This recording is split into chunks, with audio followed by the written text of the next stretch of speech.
Too young to party, just odd enough to participate in federal investigations of serial murder, a story of life. I came to America because of the great freedom which I heard existed in this country. I made a mistake and selected America as a land of freedom, a mistake I cannot repair into balance in my lifetime.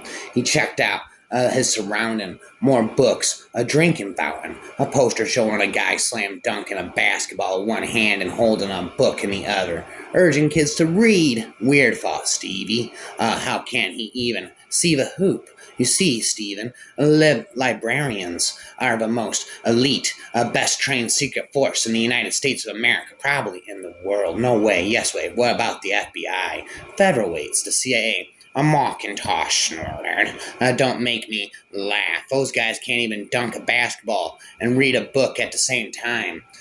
You're wired, the kid, a true man said, meekly to no one in particular. Why not? No crime. You're the FBI, remember? You boys run more wire than AT&T. I don't know. I don't make to-do lists, but if I did, today's would have gone something like this. 1, get drunk. 2, get laid. 3, go surfing. Noticeably absent from the list, get arrested. And yet here I am, spending my 32nd birthday with my back against the wall of the colonel's hunting cabin, 2 FBI agents prowling in the dark with their guns drawn, both trying to get me to confess to the murder of that which I did not commit. Spit to the generations of Americans raised since World War II the identities of criminals such as Charles Pretty Boy Floyd, Babyface Nelson, Ma Barker, John Dillinger, and Clyde Barrow are no more than the real than are Luke Skywalker and Indiana Jones. After decades spent in the wash machine of popular culture, their stories have been bled out of all reality to an extent that few Americans today know who those people really actually are, much less that they all rose to national prominence at the same time they were real. He dreamed of being the director of the FBI instead of the attorney general, considering some of the unsavory characters who had held the later post.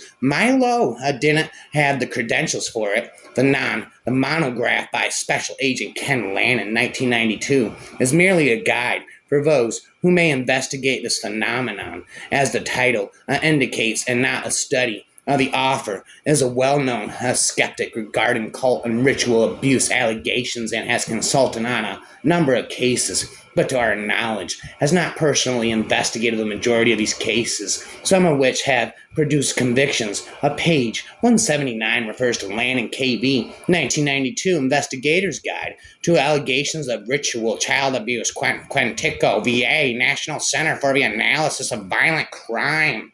Something was in her mouth. Sammy's tongue slid along the edges of something plastic. Flat, low ridges, holes, an adjustable strap, a baseball cap. A never taste hairspray, gross. Someone had stuffed her baseball cap in her mouth, and from the feel of it, they had taped it in place. Her arms were tied behind her, and she lay face down on the floor of what? Her car, the carpet, and scraped her cheek every time they hit a bump. Panic flooded Sammy's senses. She came instantly awake, inhaling deeply through her nose. She willed herself to calm down.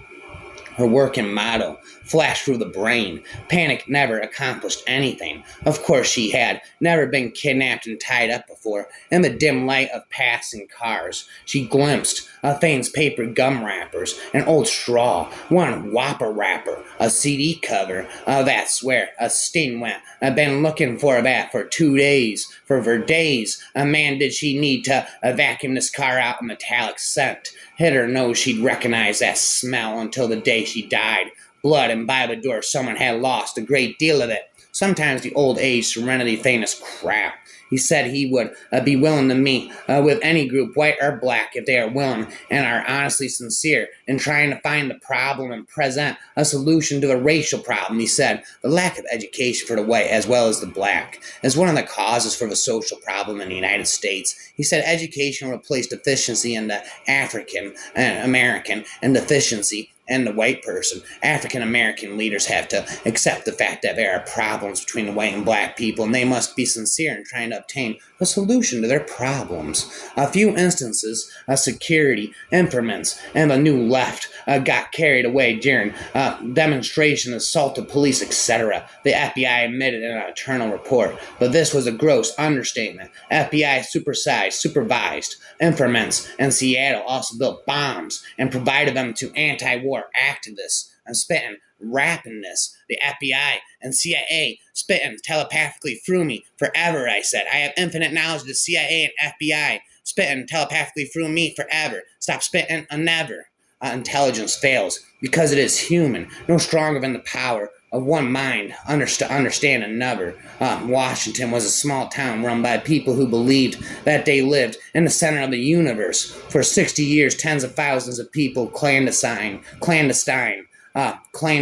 service officers have gathered only the barest threads of only truly important intelligence, and that is the CIA's deepest secret. The CIA's officers in Baghdad and Washington's tried to warn that the path the president was pursuing in Iraq was disastrous. They said the United States could not run a country it did not understand. Their words carry no weight in the White House. At the White House, they were hearsay in an administration whose policies were based on faith. The CIA not only missed the invasion, it refused to admit that it had missed it. Why would anyone in his right mind invade Afghanistan, graveyard of conquerors for 2,000 years? The lack of intelligence was not the cause of the failure, a lack of imagination was. I possess infinite knowledge of the CIA and FBI forever, await haters forever after.